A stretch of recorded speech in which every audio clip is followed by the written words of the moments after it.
భక్తి సంగీత కుసుమాలు ఛానల్ వీక్షిస్తున్న ప్రేక్షక మహాశైలందరికీ భావార్థామృతం సిరీస్కి పునఃస్వాగతం. ఈరోజు మన ఈ వీడియోలో గురుపాదుకా స్తోత్రం యొక్క 5వ శ్లోకం యొక్క భావార్థం తెలుసుకునే ప్రయత్నం చేద్దాం.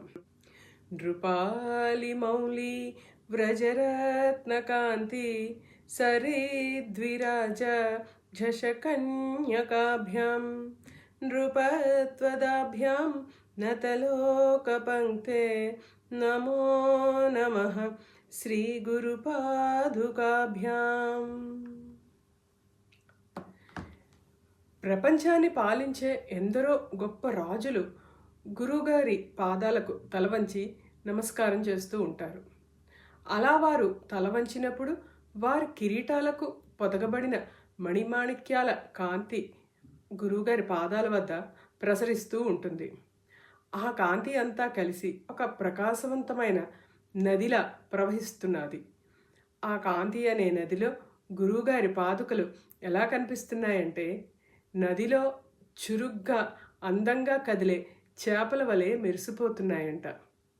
అనగా తనను ఆశ్రయించిన భక్తులకు లేదా శిష్యులకు ఈ పాదుకలు నృపత్వాన్ని అంటే ఒక రాజుకు ఉండే అధికారాన్ని లేదా వైభవాన్ని ప్రసాదిస్తాయంట.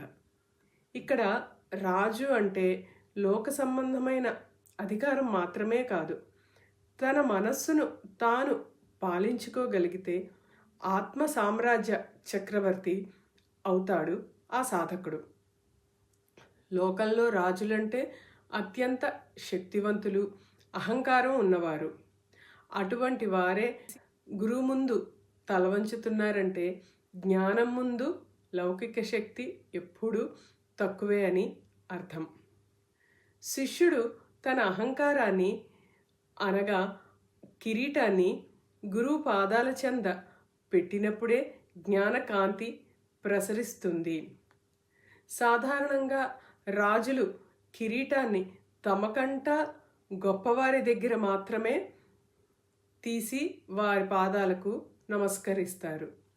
అనగా రాజులు గురువులకు ఎన్నడూ వారి యొక్క అహంకారాన్ని ఆ గురువు యొక్క పాదాల చెంత వదిలిపెడుతూనే ఉంటారు. రత్నాల కాంతి అజ్ఞానాన్ని పోగొట్టే జ్ఞానానికి ప్రతీక. గురుపాదుకలు ఆ జ్ఞాన నదిలో నివసించే ప్రాణశక్తి లాంటిది. నదిలో చేప ఏ విధంగా స్వేచ్ఛగా విహరిస్తుందో గురుజ్ఞానంలో ఉండే శిష్యుడు కూడా అంతటి ఆనందాన్ని పొందుతాడు. లోకంలో ధనం ఉన్నవాణ్ణి ధనవంతుడు అంటారు. కానీ గురువు దేనికి లొంగని మనోధైర్యాన్ని, తనను తాను గెలిచే శక్తిని ప్రసాదిస్తాడు.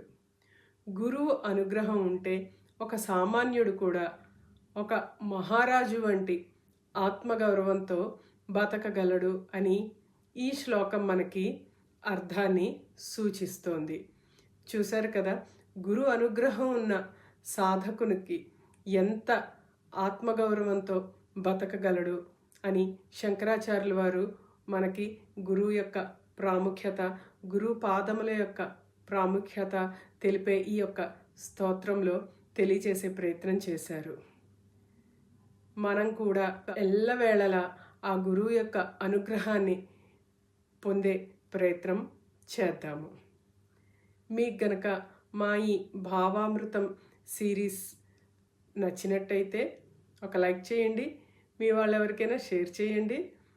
మరిన్ని వీడియోల కోసం మా ఛానల్ని సబ్స్క్రైబ్ చేసుకుని చూడండి. ధన్యవాదాలు.